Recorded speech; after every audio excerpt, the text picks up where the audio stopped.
Hi, Michaela. How are you? Hi, I'm good. You? Yeah, I'm good. And thank you very much for taking the time today to come on the podcast. Thank you for having me on. Honestly, no, quite a few people had mentioned your name, because I do kind of speak to guests after recording, and a lot of people message me on Instagram, and quite a few people had said it'd be really interesting to have you on. So, that's a good sign, and I'm excited to speak to you. I'm quite glad to hear it. Yeah. Okay, then. So I normally start by asking my guests where you're from and how you got into welding. So, I'm Michaela, obviously. I'm from down south, West Sussex, Horsham. Not many people know it though. And I got into welding a really weird way. So, after school, I didn't have a clue what I wanted to do. I went to lots of college open evenings. I looked at media and things like that, but I like being practical. I can't sit at a desk. So went past the engineering department at Crawley College and just saw they made their own tools, toolboxes, looked fun. So I thought, I'll give it a go. Just signed myself up for it because I had to stay in education till I was 18. So I had to go into something. I went from general engineering and then specialised in welding and fabrication, but it is honestly the best thing I've ever done. I never thought of being a welder when I left school because you get told to be hairdressers and all of the Yeah. usual stuff. And I didn't want to be any of that. I didn't have a clue. I just know I didn't want to stay in school and sit at desks and do A levels. So doing something practical, finding engineering was just amazing. So do you think that kind of the college sort of helped you understand exactly what that was about then? Because it's not something I ever heard of in school either until I went to college, and you meet tutors who were Yeah, exactly. Like in school, we had the careers fairs and stuff like that, and it was all the classic jobs, a chef, etc. And I just looked around and I was like, I don't fancy doing any of that. So the colleges were more, you had the mechanical side as well, which I quite like the look of because I'm quite into cars. And yeah, the tutors in there were really eager to have a girl join their group, which was really nice. okay. So did you do like a year in college, kind of like an introductory course to start with, or Yeah, so the first year was general engineering where you do a bit of everything really, soldering, welding, lathes, sheet metal, just to give you a general idea so then you can go on and specialize. okay? And did that kind of lead you into your first role as a welder then? Yeah, so then I specialized in welding and fabrication for a year full time at college and did stick, MIG, TIG, gas, which I absolutely hated. But that just made me more eager to learn more about it. And then I thought, oh, I kind of need to earn money whilst I'm doing this. I had a part-time job, but it was nothing to do with welding. So then luckily the college helped me find an apprenticeship. Okay, and what company was that with then? It's at the company I'm at now, which is Bailey Total Building Envelope. Okay, Yeah. then can you tell us a little bit about your apprenticeship, and did you have to go back and do more time in college through your apprenticeship as well? So yeah, the way my apprenticeship worked was I did 4 days at work and then 1 day at college. And I'd still be getting a qualification whilst earning some money as well. And I just found it really easy because you are learning in an actual workshop where you work because it's just completely different to college. You learn the basics, but you don't learn a workshop environment. Yeah, that sounds exactly the same as my apprenticeship. So obviously you get the on-the-job skills of working 4 days a week, and then you kind of bridge that with the education side then, don't you, in college? And I felt like we were Yeah. doing kind of lots of difficult welding in work, and then you'd go into college and kind of do down anti-fillets or kind of Yeah. open corner. That's kind of what it was like on mine anyway. Um, Yeah, that's the same with me. So where I work now is specialised in aluminium. So obviously that's quite difficult compared to steel. So I got good at aluminium at my work, and then I'd go into college and do a bit of steel, and I'd be like, "This is easy." yeah, okay then. So were there any other women in your workplace, or was it just yourself? Tell me a little bit about that. So in college, I was the only girl on the course, which was a bit daunting, I have to admit. But after a while it was okay. The first week or so, the boys were quite skeptical of me, I'd say, being like, "Oh, there's a girl on our course. Is she even gonna last? Like, will she get her hands dirty and stuff like that?" And after I actually got my hands dirty and got involved with it, they were like, "Oh, okay, she's actually gonna stick around." And I made some good friends from college, and I'm still in contact with them now. And it was a bit like that at my workplace as well. There are two older guys, they're in their 70s where I work, and obviously they're from that generation where it's a male dominated job. Everybody knows that. I found it really scary seeing them and knowing what they thought, if that makes sense.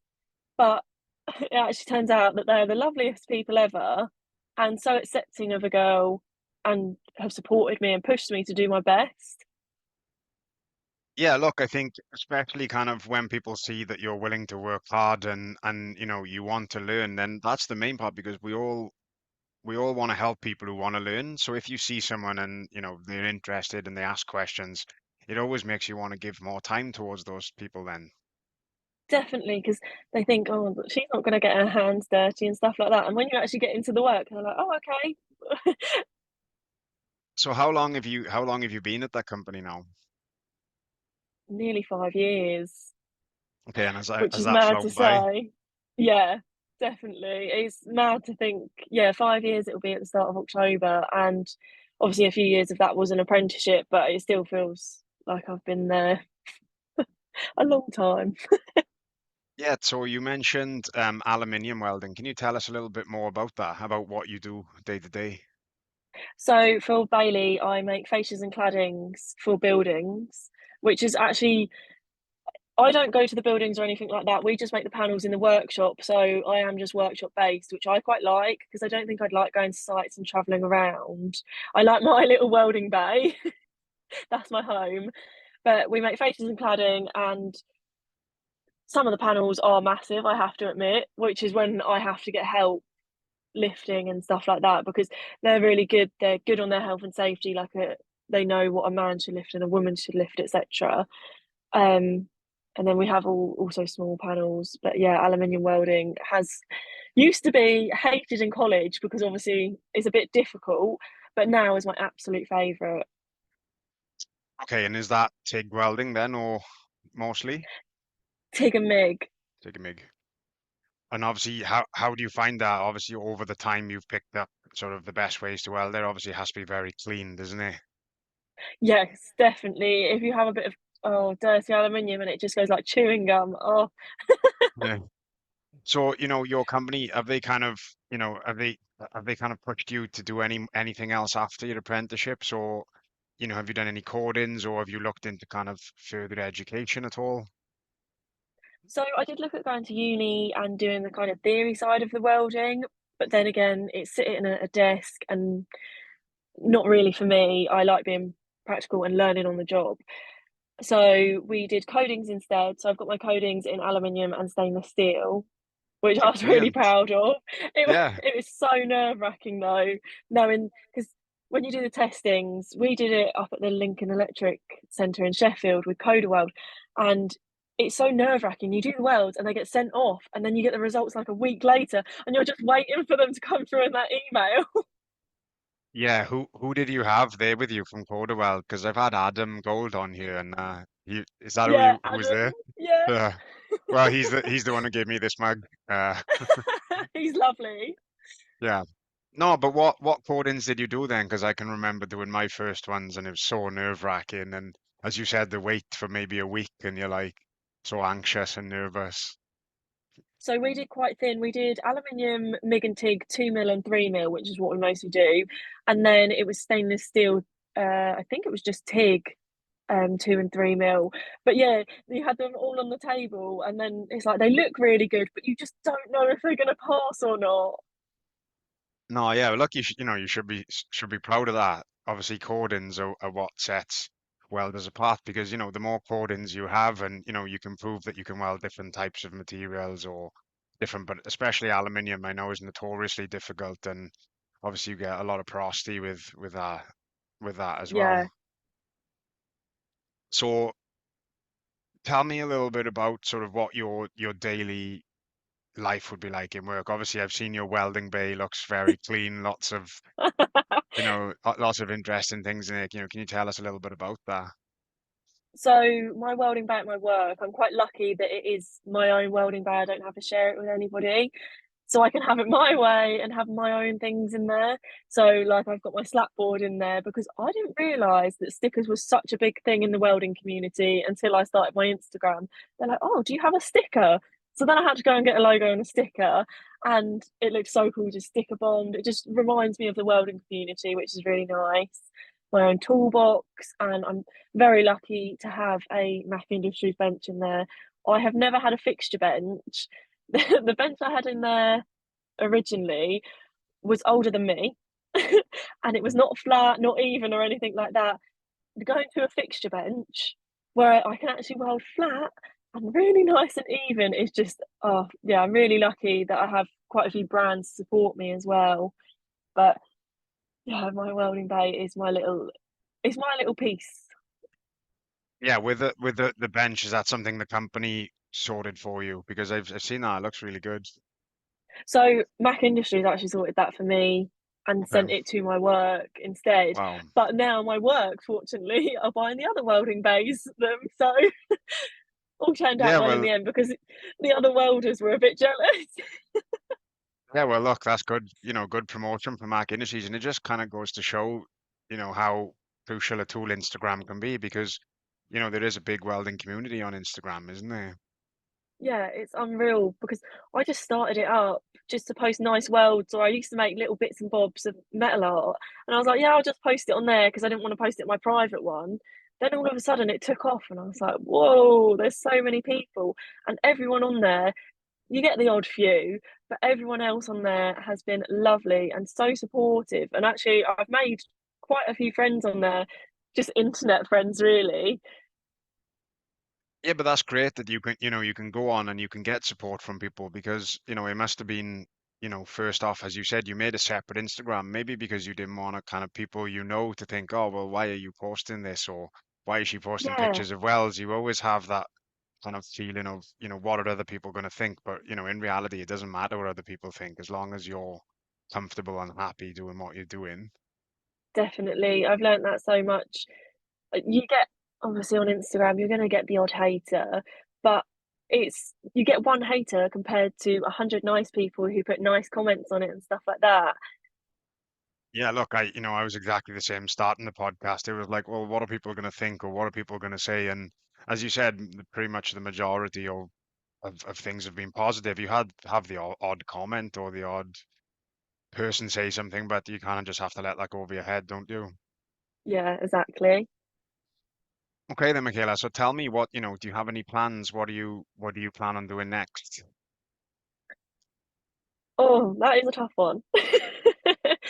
I plan to keep working at my workshop where I work now for Bailey because they're a really lovely company, and it's hard to find a place that allows me to do my own stuff. I do it in my own time, but allows me to do it there. And they're supportive with, I do Lincoln Electric events as well.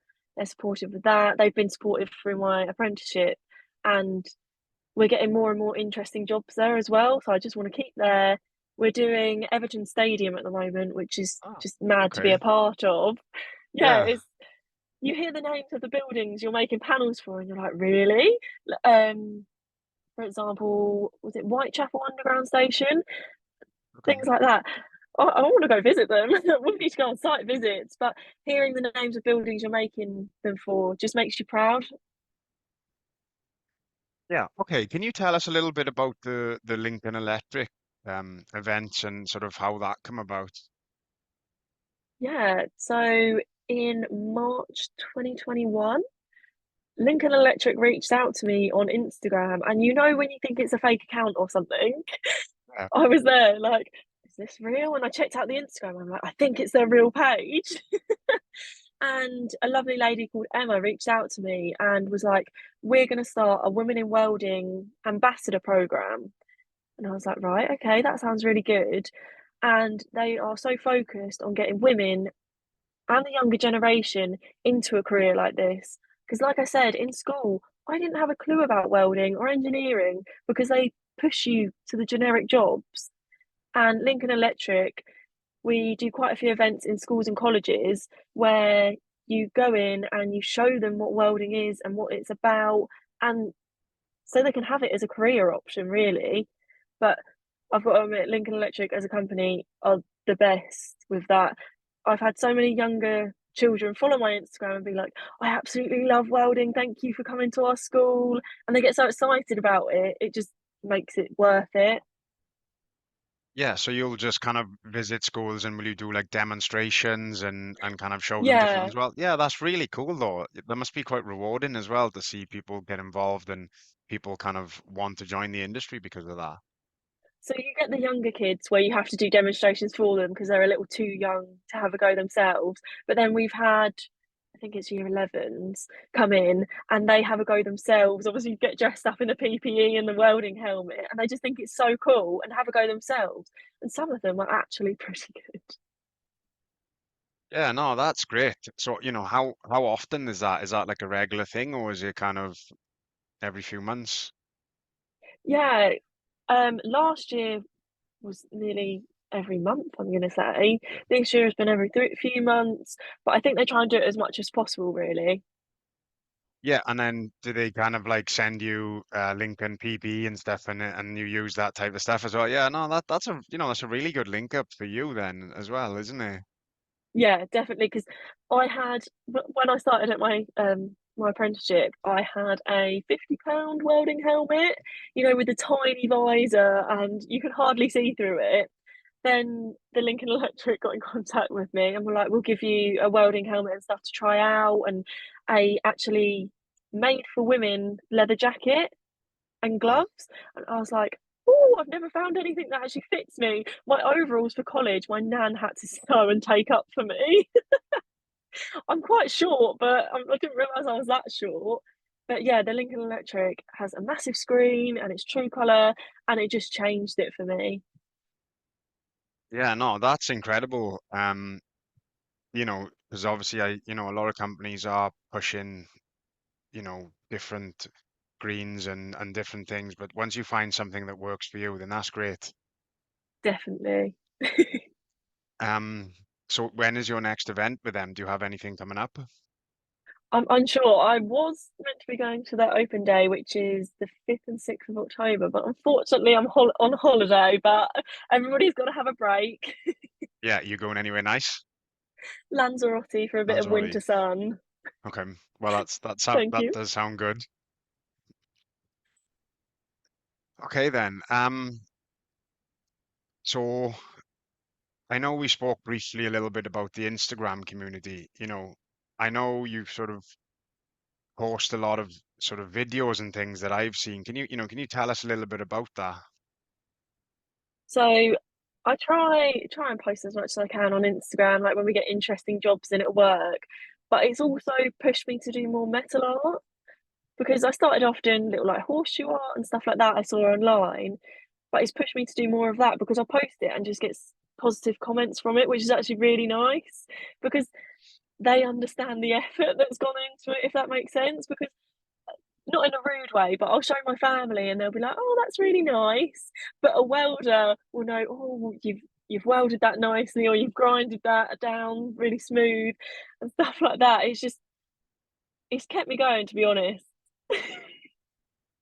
Yeah. So with your family, did they were they supportive of you going into welding? Because that must have been a little bit of a shock. Yeah, definitely. My family and friends have been so supportive. Obviously, they were a bit shocked, like, "Oh, are you sure you want to be a welder?" But as soon as I went into it and started loving it, they could see that I like it, and they've been supportive. Even my dad has driven me to events and stuff just so I don't get tired. And yeah, they do what they can. They like my mum goes around charity shops, and if she sees nuts and bolts, she'll buy them for me. No, look, that's good because we need to bring as many people into the industry as possible. And, do you find that you have kind of women reaching out to you on Instagram, women who are interested in welding or are not sure how to sort of get into the industry? I've had quite a few girls ask how I got on with the male dominated side of it, because I do get I was 16 when I started college. So obviously that's really young to be going in and fully male and not having any other girls to kind of chat to or anything like that. I've had quite a few messages on Instagram asking how I got on with it and how I dealt with it. And obviously I try and support them as much as I can. But yeah, there's been a few girls saying I'm starting welding, like any tips and stuff like that. And that just means the world to me because they're like, oh, I've started welding. I saw your post and it got me really excited. And oh, it's just lovely to know that girls are doing it as well. But I also get guys message me saying, oh, I'm starting welding. What do you suggest? So yeah, it's just nice to know that I don't know, I've helped even just one person. Well, look, all you can do is offer support to anybody who reaches out, and if you've helped one person, then that's one more person in the industry moving forward. So, Exactly. you should be proud of that. Thank Because you. it is difficult because there's quite a skill shortage at the moment, and there's a lot about that. People know it's difficult to find welders, and it's difficult to get people onto the college courses. Definitely, because I think now you can leave at 16, you can leave school and you don't have to stay in education, which if that was the case with me, I don't think I would have ever found welding and fabrication because I wouldn't have gone to college open evenings. I probably would have got a job somewhere else instead. So, but colleges like Crawley College are pushing welding and fabrication, but nobody wants to join it, and I don't know why. So, is that you still involved at Crawley College anymore? Is that something you're involved in, or? So we had another apprentice join us, I think a year or so after me, and he goes to Crawley College. And I keep in contact with them because they were so supportive of my career. And it's just nice, yeah, to have a little catch up. They have their own Instagram welding page now as well, so it's nice to see what they're up to. Yeah, okay, because it'd be great if you could kind of go into your old like it'd be great to go into your old college and speak to the students or whatever if that's something you're interested in. Yeah, that would be cool actually. I'd like to just go back there just to see if anything has Yeah, changed or just to see them.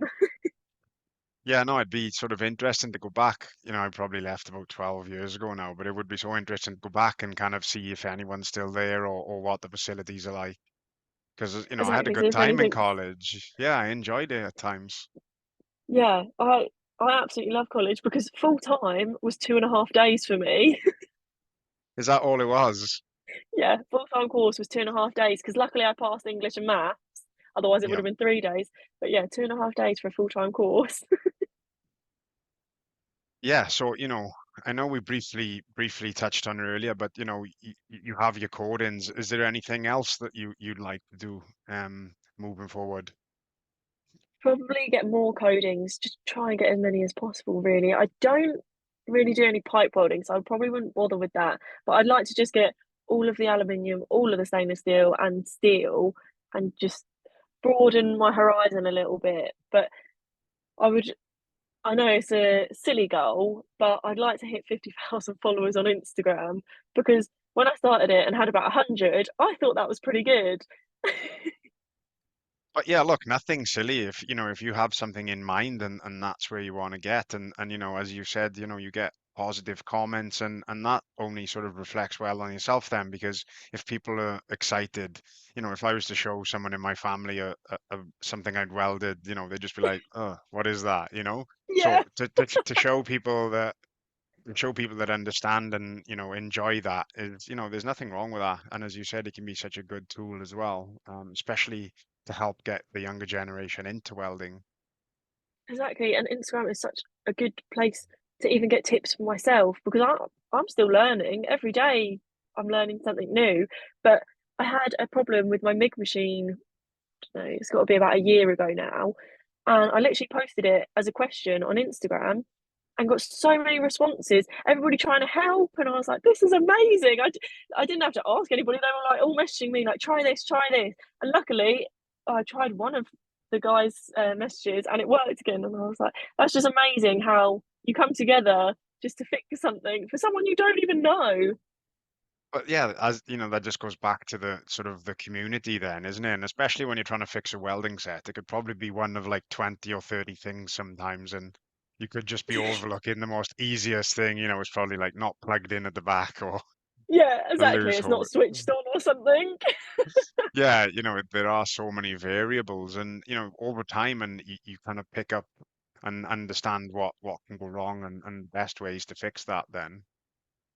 When I first started working there, when the wire got caught up and stuff like that in the MIG machine, I didn't have a clue what to do. And now you've learned as you go on, and from everybody's comments, what can go wrong with it and how to fix it. Yeah. No, great. Hey, there's another question I normally ask my guests. Can you think of a funny story from the industry that you can tell us? Ooh, probably. That's a tough one. I'm Okay. probably going to go with when I went for an interview at the place I work now. Obviously, I dressed for an interview. I was in nice work, like trousers and a nice top, not overalls or anything like that. They walked me around the workshop, and the guys there didn't think anything of it. And then I turned up one day in obviously work trousers or overalls and safety boots, and they thought I'd come there for an office job. And I was like, "No, I came for the welding job." And they were like, "Really?" And I was like, "Yep, you dressed nice for the interview though." What did they think you were kind of just being shown around the workshop ready for an office job? Yeah, just to see what they kind of did and stuff. Because Yeah. when we have people come for interviews and that, they get shown what we do, but then they do end up in the office. They were like, "We thought you were going in the office. You look too nice to be out on the workshop floor." And I was like, "I don't in my overalls and safety boots." I remember when I went for my college interview and kind of similar to what you said, I went dressed up in like trousers and a shirt and then maybe I started college and maybe 2 or 3 days in, my college tutor was like, he said you showed up, you were smartly dressed and you were sort of talking well on the interview and then maybe 2 or 3 days into my college course, I was kind of, 19 running around everywhere, so much energy bouncing off the walls. And he was like, you're totally different to what I expected. It is so weird how people think how you dress is how you're going to act. Yeah, exactly. I was kind of running around messing about and doing everything that I was like at that age. But Yeah, that sounds like me when I first started college. When I was let loose in the workshop, it was like, "What can I use? What can I what can I try out?" yeah, well, it's so exciting and especially when things are new and as you said, each day can be you learn something new and I think that's what's so exciting about the industry. Exactly, and it's forever changing as well. There's new technologies coming out. So when I first started my apprenticeship, again, Yeah. the machines we had were so old and the settings were so odd on them compared to the machines I had used at work, at college, sorry. And going from different machines, you have to learn so much, and the technology has come on so much. So now I think it's one of the latest Lincoln machines, the Power Wave, and it has a screen on it like a computer screen. I'm like, this has come so far in the 5 years I've been here. It's just forever changing, and you're forever learning the new machines or just a new way of doing something. Yeah, look, I can kind of remember the welding machines in college. We kind of had the big old MMA ones, and you'd actually turn them. You Yeah, wouldn't have a dial, you just like turn them over to change the settings. yeah. But yeah, no, that was fun. So, is there any advice you'd give to anyone who is looking to come into the industry today? What would you tell someone? Just give it a go. Honestly, it sounds so cringy, doesn't it? But give it a go and you might actually like it because I took a risk. I did a college course that I didn't even think about doing when I left school, but I risked it and it's the best thing I've ever done. And don't be afraid.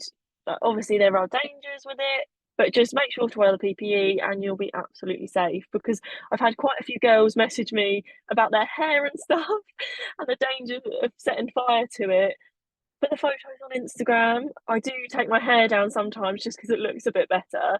But I always make sure if I'm actually welding to tie it back and all of that. But yeah, go for it, do it. Don't go into work with all hairspray on, basically. Definitely not. Don't go to hair. Don't go with your hair nice and makeup on because it will not last. Yeah, so is there anybody that you'd like to shout out on the Instagram community? Is there are there anybody that you kind of speak to on a regular basis or? At the moment, someone who's helping me with my content quite a lot, and he'll like the fact that I've shouted him out on this, is Jay Wells with a Z. Yeah, I He know is, him. Yeah, yeah, I've heard you spoke to him, but he's been helping me with my content recently, and he's just a lovely lad. And I didn't realise I followed him on Instagram and kind of just the odd story reaction. Got talking to him and realised he's not actually a welder in real life for his actual job. He just does it as a hobby. And I was like, that is amazing that you do that in your shed. I'm very jealous that he's got a shed with all his tools and stuff in, but I did see that you made him something this week, was it? yeah, the little it's an aluminium TIG art little sign. I because I see everybody do stainless steel, and I was like, I'm gonna mix it up and do a bit of aluminium. So yeah, I made him a little sign for his little workshop. Yeah, no, that's incredible. And as you said, you get to know people, and everybody has a different story. And I think that's what's so interesting as well, especially doing this podcast, is the amount of varied stories and how people got into the industry is quite amazing that everybody has their own Yeah, I story, bet you get so many people. So many people. I saw your suggestion box and I was like, who do I put it in it? But yeah, Kid that makes as well. He's really nice. There's just so many. Yeah, Just because so obviously many. it's difficult to get. Not everybody wants to come on and speak, which is fair enough. But you want to get a varied amount of guests with different backgrounds and different stories on, just to keep it interesting. Because if it's the same thing over and over, then it kind of people would get fed up of watching or listening. Then Yeah. No, you had varied. I listened to a couple. I was listening to them at work, which is quite nice, hearing the welding stories whilst I'm welding. yeah, I always listened to podcasts when I was welding because sometimes I just needed something to take my mind. I always enjoyed welding, but it can be a lonely place at times as well, just to be under the screen on your own for like 8 or 10 hours a day. Yeah, definitely. So I agree. When you're under that screen, sometimes I either had a podcast or music in just to keep me going. Because if you've got a repetitive job or something, you kind of just zone out and you need something for that motivation. yeah, it's kind of stimulating to keep your mind working because as you said, you can just fall into the habit and you'd weld something and you can't even really remember welding it. You just kind of Yeah. get from A to B somehow. I don't know how. Just Yeah, on and it's just autopilot. welded. Yeah. I'm quite But lucky though, because most of my stuff is bespoke jobs. So it's not loads and loads of the same thing. So it mixes it up, it keeps it interesting. yeah, no. Okay then, that's great. What episodes had you listened to, by the way? Was that Arc One Welding, I think you listened to, was it? Arcon Welding, Chloe the welder. Yeah, I've seen her on Instagram, but never met her. We need like a weld fest over here because they have FabTech in America, which looks amazing, but we don't have a welding thing over here. Well, maybe that's something Lincoln Electric could organize, or maybe Yeah, someone could take that and work that out. Maybe Arc One Welding can sort yeah. something out. Anybody who's listening, Weld Fest, it's an amazing idea. Yeah, well, look, maybe that's something further down the line that we can sort out, or somebody can sort out. Is there anything you'd like to finish on today? I'd just like to say thank you for having me on. I just love having a chat. I like being asked how I got into the industry because I do a few markets here and there just with a little bit of my metal art and just speaking to people about how you got into it. You just reminisce, really, don't you? Yeah, of course. And, we all have our stories. And you think back, mine was kind of, I went on an electrician's course and there was no apprenticeship. So they were like, do you want to get into welding? And same as you, had no idea what welding was. Kind of went to the course and really enjoyed getting onto it. So, we do as an industry need to find different ways to get people interested and to get people into welding. Yeah, it's a hard one because, like I say, at careers fairs at schools and stuff, they don't have welding and fabrication or engineering or anything like that. You know. And then go to a college open evening and you're like, oh, what's that? But it's just a good industry to get into because there's so many bits of it. There's you can go any route. You don't have to go welding, you can go fabrication or CNC work, anything. Yeah, it's kind of unlimited opportunity, really. And then even once you become a welder, you can move on to something else if you want to. There's lots of different routes you can take. It's not like you become a welder and then you have to do that all your life. You can do whatever you want from there. Exactly, endless possibilities with it, and with welding, it's making something as well. I don't know, I wasn't very arty or crafty at school or anything like that, but then as soon as I found metal and welding and stuff, it just sparked that in me, and it's just made me different, really. Yeah, well, it's just having pride in your work as well, isn't it? Once you realize you can do something and you just want to do it better next time and you want to create something better every time. Exactly. Yeah, well, thank you very much for coming on, Michaela. Thanks for taking the time out of your day, and I look forward to speaking to you soon. No worries at all. Thank you for having me Okay. on. Yep, thank you very much. Bye. Bye.